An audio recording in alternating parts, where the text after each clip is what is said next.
নমস্কার বন্ধুরা, আমি Sanchita's essence stitching tutorial YouTube চ্যানেলে আপনাকে স্বাগত। আমরা দেখব একটা ভীষণ সুন্দর ফ্রিল স্লিভ ডিজাইন।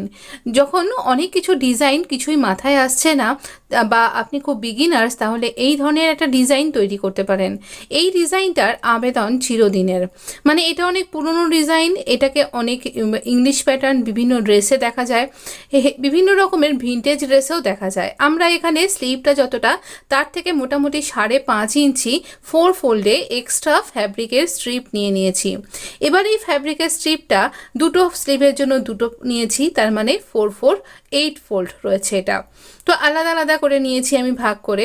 এবার এটা চওড়াটা কতটা রয়েছে, 5.5 ইঞ্চি। আরও একটা স্ট্রিপ নিয়েছি, তো এখানে আরও একটা স্ট্রিপ নিয়েছি, তো দেখাচ্ছি সেটা কতটা। কিন্তু তার আগে এই দিকটায় এরকম সরু করে ফোল্ড করে সেলাই করে নিতে হবে।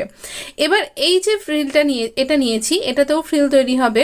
তো এটা নিয়েছি আমরা এখানে এরকমভাবে, এটা দেখুন এর ওপরে থাকবে, কিন্তু কিভাবে রাখবো তার দেখিয়ে দিচ্ছি আমি।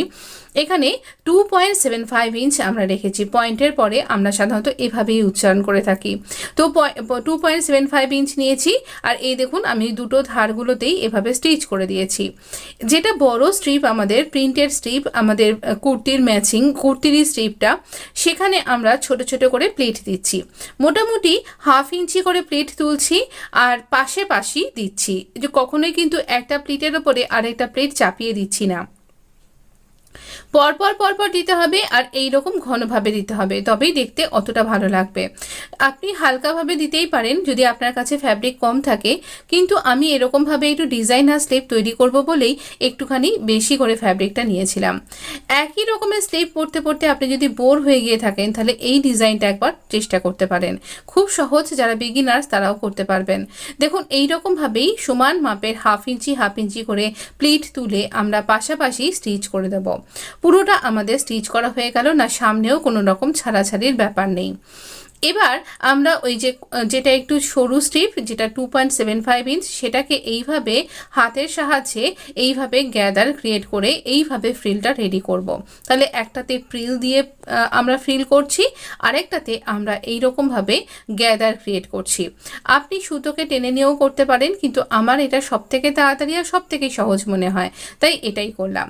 এরপর আমরা এই দুটো পোর্শনকে একসাথে জুড়ব, কিন্তু জোড়বার জন্য আমরা দুটোরই মিডল পোর্শনকে একসাথে পিন দিয়ে আটকে নিয়েছি। আমি দেখিয়ে দিচ্ছি।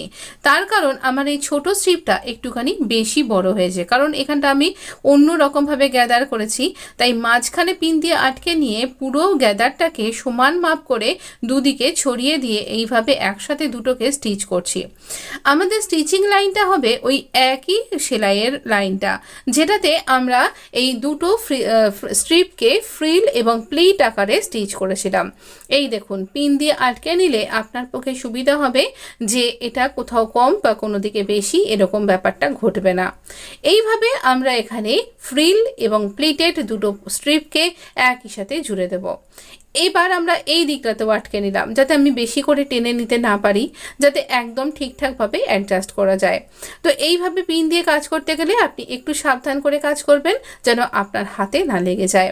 এইভাবে খুব সহজেই আপনি কিন্তু ভীষণ সুন্দর ডিজাইনার একটা স্লিভ তৈরি করতে পারেন।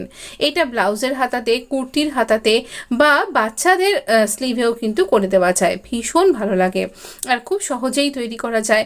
একদম শেষ অবধি স্টিচ করার পর আমি একটু দূর থেকে দেখাচ্ছি, জুম মানে উঁচু করে, জুমটা আউট করে, দেখুন কত সুন্দর দেখতে লাগছে না? তো এই রকমভাবে আমাদের ফ্রিলটা হয়ে গেল। এরকমই সুন্দর দেখতে লাগবে আপনার স্লিভটা। এবার আমরা স্লিভটার মুহুরিতে একটা কাট করেছিলাম, মানে বটমের মাঝখানটাতে, সেই কাটের সাথে এই যে ফ্রিলটা তৈরি করলাম একসাথে, তারও মাঝখানে একটা মার্ক করে নিচ্ছি চক দিয়ে। এবার এই দুটো মার্কিং পয়েন্টকে এরকম মুখোমুখি সোজা দিকগুলোকে রাখবো, রেখে আবারও আমরা পিন দিয়ে আটকে নেব, যাতে সেলাই করবার সময় এই জায়গাটা সরে নড়ে না যায়। যদি আপনার মনে হয় আপনি বেশি ফ্রিল স্টিচ করে ফেলেছেন, তাহলে একটু সিম রিপার দিয়ে খুলে নিন।